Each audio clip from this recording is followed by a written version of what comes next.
24 ሰዓት የሚሸከምን ደግ ሆነን ብቻ መስሏችሁ ነው የሚሸከም? ክፉ ሆነንም ተሸካሚ እግዚአብሔር፣ ክፉ ሆነንም የማይጥለን እግዚአብሔር እና እግዚአብሔር አገልጋይ ነው። ያንን ልንገራችሁ ብዬ ነው። እና ኑ ስትባሉ እናንተ ይኸውላችሁ ትልቅ መሆን ከፈለጋችሁ ነገሩን ገልብጣችሁት ነው እንጂ ምንድነው ማገልገል እኮ ነው። እንደኔ መከበስበስ አይደለም ማገልገል። ለሚበልጥህ ሰው ሳይሆን እኔ አልበልጣችሁም፣ ይቅርታ አድርጉልኝ። አባቶች ሲያዙ ለሚበልጡ አባቶች መታዘዝ ሳይሆን የዓመት ሕፃንም ቢሆን ሲያዝ መታዘዝ እኮ ነው። አይገርማችሁም? እግዚአብሔር ለእኛ ሲታዘዝ ይኸው ክረምት የሚያገባልን እሱ ነው። ክረምትን የሚያወጣው እርሱ ነው። ክረምት እንደገባ ቢቀር ምን ይውጠን ነበር? በጋ እንደሆነ ቢቀር ምን ይውጠን ነበር? ሰማይ ዝናብ ባይሰጥ ምን ይውጠን ነበር? መሬት የተከሉባትን ባታጸድቅ ምን ይውጠን ነበር? ስለዚህ እንደ እግዚአብሔር ያለ አገልጋይ የለም በሉላችሁ። እንደ እግዚአብሔር ያለ ሆነ እላችሁ እንደ እግዚአብሔር ያለ አገልጋይ ያለ መስሏችሁ ነው?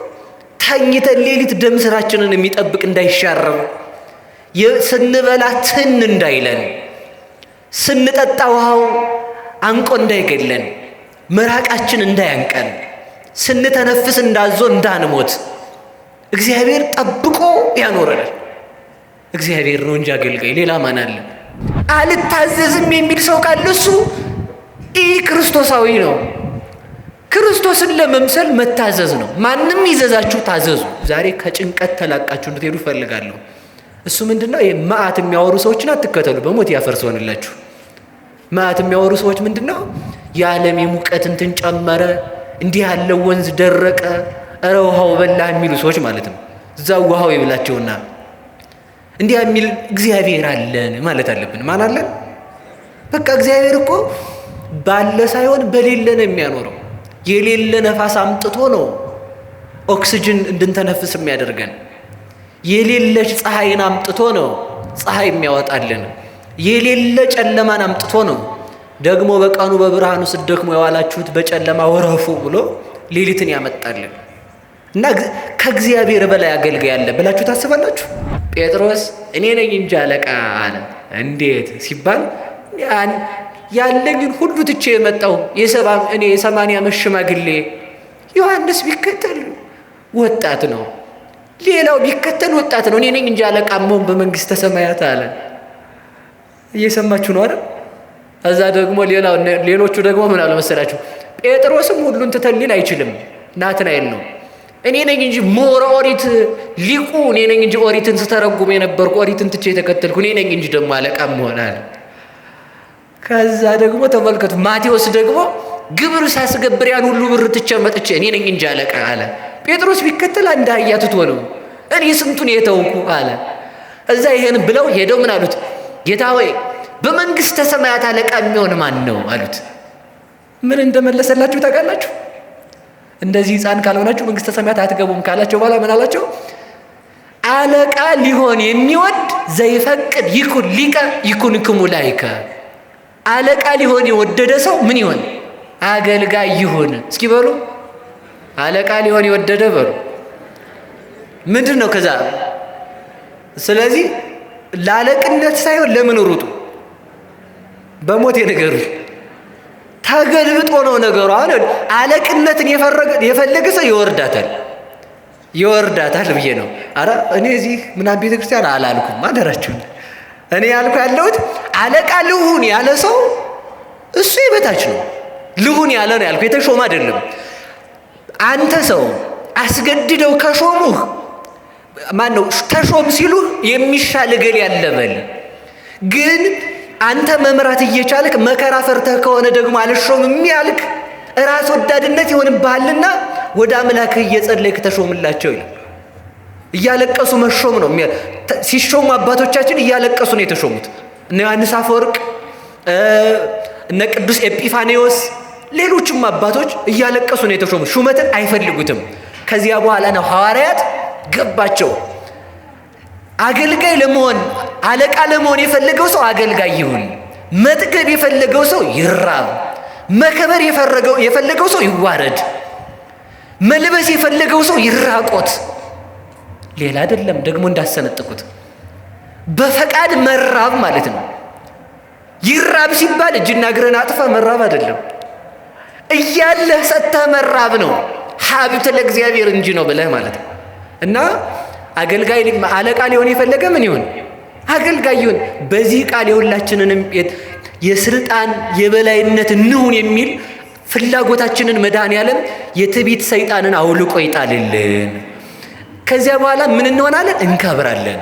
ለዚህ ነው ወግሪስ ትከብር ዘንድ ዝቅ በል፣ ትበራ ዘንድ ትጠግብ ዘንድ ተራብ፣ ይበራልህ ዘንድ ይጨልምብህ፣ ትደሰት ዘንድ እዘን፣ ታገኝ ዘንድ እጣ፣ ወገን ይኖርህ ዘንድ ወገንህን ትተህ ተለይተህ እግዚአብሔርን ብቻ ወገን አድርግ፣ ሁሉ ያንተ ወገን ይሆናል ይላል።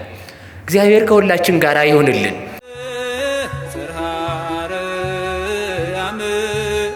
ክብርሽ ገናና ነው ለዘላለም።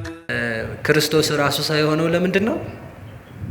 ለመታዘዝ በሉ እንጂ ራሱ እኮ ብሏል። እስመ ኢመጽአ ወልደ እጓለ እመሕያው ከመ ይትለአክዎ ዘእንበለ ዳይሙ ከመ ይትለአክ።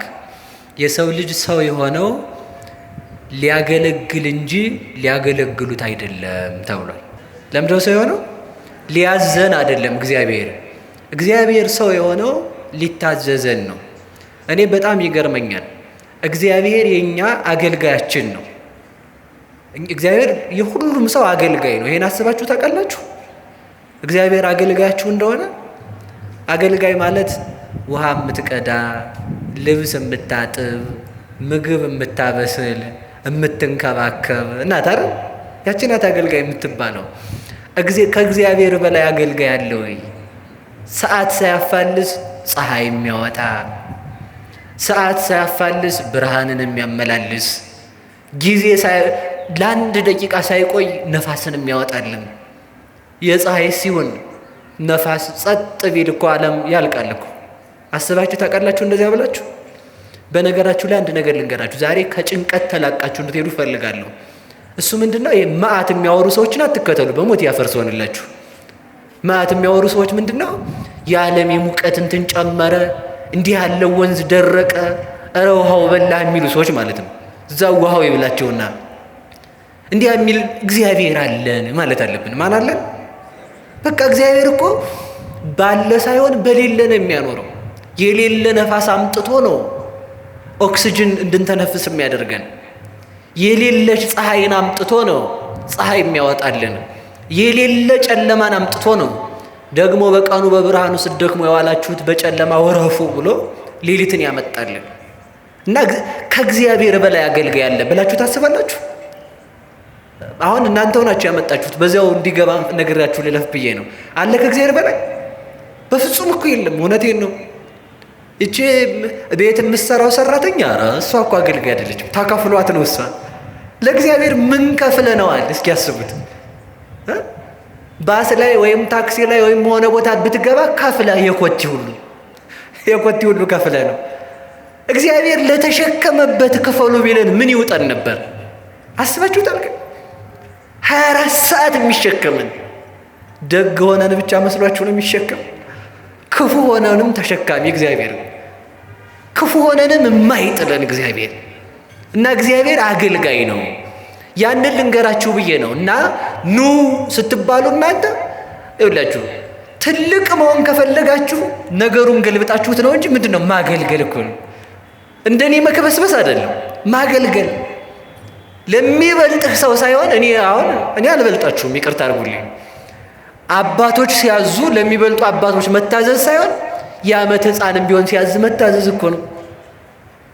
አይገርማችሁም? እግዚአብሔር ለእኛ ሲታዘዝ ክረምት የሚያገባልን እሱ ነው። ክረምትን የሚያወጣው እርሱ ነው። ክረምት እንደገባ ቢቀር ምን ይውጠን ነበር? በጋ እንደሆነ ቢቀር ምን ይውጠን ነበር? ሰማይ ዝናብ ባይሰጥ ምን ይውጠን ነበር? መሬት የተከሉባትን ባታጸድቅ ምን ይውጠን ነበር? ስለዚህ እንደ እግዚአብሔር ያለ አገልጋይ የለም በሉላችሁ። እንደ እግዚአብሔር ያለ ሆነ እላችሁ። እንደ እግዚአብሔር ያለ አገልጋይ ያለ መስሏችሁ ነው? ተኝተን ሌሊት ደም ስራችንን የሚጠብቅ እንዳይሻረር፣ ስንበላ ትን እንዳይለን፣ ስንጠጣ ውሃው አንቆ እንዳይገለን፣ መራቃችን እንዳያንቀን፣ ስንተነፍስ እንዳዞ እንዳንሞት እግዚአብሔር ጠብቆ ያኖረናል። እግዚአብሔር ነው እንጂ አገልጋይ ሌላ ማን አለ? የእውነት ይህን እስኪ አስቡት። ሰራተኛ ሳይኖራችሁ ሲቀር፣ ሰራዊት ሳይኖራችሁ፣ ወታደር ሳይኖራችሁ ሲቀር፣ ዘመድ ሳይኖራችሁ ሲቀር፣ ሀብት ሳይኖራችሁ ሲቀር፣ ወገን ሳይኖራችሁ ሲቀር፣ መልክ ሳይኖራችሁ ሲቀር፣ ዝና ሳይኖራችሁ ሲቀር፣ ጥቃቅን ነገር መሆኑን አስባችሁ እግዚአብሔር አለ ይበሉ። ማን አለ በሉ ንገሩኝ እንጂ እግዚአብሔር አለን። በቃ እግዚአብሔር አገልጋይ ነው። በእናታችን ማይዘን ትን እንዳይለን ተዘግዝቀን አንተርሶ ትራስ የሌለበት ቦታ ላይ እናት የማታይበት ቦታ እሆድ ውስጥ ታፍነን እንዳንቀር እኮ ኦክስጅንም የመገበን እግዚአብሔር ነው። 15 ደቂቃ ሕፃን ልጅ አፍንጫ ላይ ልብስ ብትጭኑበት በዛው ሞቶ ነው የሚገኘው። በእናቱ ማይፀን ግን እግዚአብሔር ይጠብቀዋል። እና ስለዚህ ሁላችሁ መቼም ቢሆን ለማለት የፈለግኩት ስትታዘዙ ማንን ነው የምትመስሉት? በሉ ንገሩኝ በሞቴ። ስለዚህ ከሚያዝ ሰው ምን የሚል ሰው ነው ብፁዕ? የሚታዘዝ በሉ እንጂ እሱ ነው ብፁዕ። ብፁዕ ማለት እሱ ነው። ሐዋርያትም ትዕቢታቸውን የሐዋርያትን የስልጣን ትዕቢት ያራቀላቸው ክርስቶስ በዚህ ነው። ሐዋርያት እንሾም፣ እንሸለም፣ ይመርብን፣ በመንግሥተ ሰማይ አለቃ የሚሆን ማን ነው እያሉ ወሬያቸውን ሲያወርዱት ጴጥሮስ እኔ ነኝ እንጂ አለቃ አለ። እንዴት ሲባል ያለኝን ሁሉ ትቼ የመጣው እኔ የ80 ዓመት ሽማግሌ፣ ዮሐንስ ቢከተል ወጣት ነው፣ ሌላው ቢከተል ወጣት ነው፣ እኔ ነኝ እንጂ አለቃ መሆን በመንግሥተ ሰማያት አለ። እየሰማችሁ ነው አይደል? እዛ ደግሞ ሌሎቹ ደግሞ ምን አለ መሰላችሁ? ጴጥሮስም ሁሉን ትተን ሊል አይችልም፣ ናትናኤል ነው። እኔ ነኝ እንጂ ሞረ ኦሪት ሊቁ እኔ ነኝ እንጂ ኦሪትን ስተረጉም የነበርኩ ኦሪትን ትቼ የተከተልኩ እኔ ነኝ እንጂ ደግሞ አለቃ መሆን አለ። ከዛ ደግሞ ተመልከቱ፣ ማቴዎስ ደግሞ ግብር ሳስገብር ያን ሁሉ ብር ትቼ መጥቼ እኔ ነኝ እንጂ አለቃ አለ። ጴጥሮስ ቢከተል አንድ አህያ ትቶ ነው፣ እኔ ስንቱን የተውኩ አለ። እዛ ይሄን ብለው ሄደው ምን አሉት? ጌታ ሆይ በመንግሥተ ሰማያት አለቃ የሚሆን ማን ነው አሉት። ምን እንደመለሰላችሁ ታውቃላችሁ? እንደዚህ ሕፃን ካልሆናችሁ መንግሥተ ሰማያት አትገቡም ካላቸው በኋላ ምን አላቸው? አለቃ ሊሆን የሚወድ ዘይፈቅድ ይኩን ሊቀ ይኩንክሙ ላይከ። አለቃ ሊሆን የወደደ ሰው ምን ይሆን? አገልጋይ ይሁን። እስኪ በሉ አለቃ ሊሆን የወደደ በሉ ምንድን ነው? ከዛ ስለዚህ ለአለቅነት ሳይሆን ለምን ሩጡ? በሞት የነገሩ ተገልብጦ ነው ነገሩ። አሁን አለቅነትን የፈለገ ሰው ይወርዳታል ብዬ ነው። አረ እኔ እዚህ ምናምን ቤተክርስቲያን አላልኩም፣ አደራችሁን። እኔ ያልኩ ያለሁት አለቃ ልሁን ያለ ሰው እሱ የበታች ነው። ልሁን ያለ ነው ያልኩ፣ የተሾመ አይደለም። አንተ ሰው አስገድደው ከሾሙህ ማነው ተሾም ሲሉ የሚሻል እገሌ ያለበል።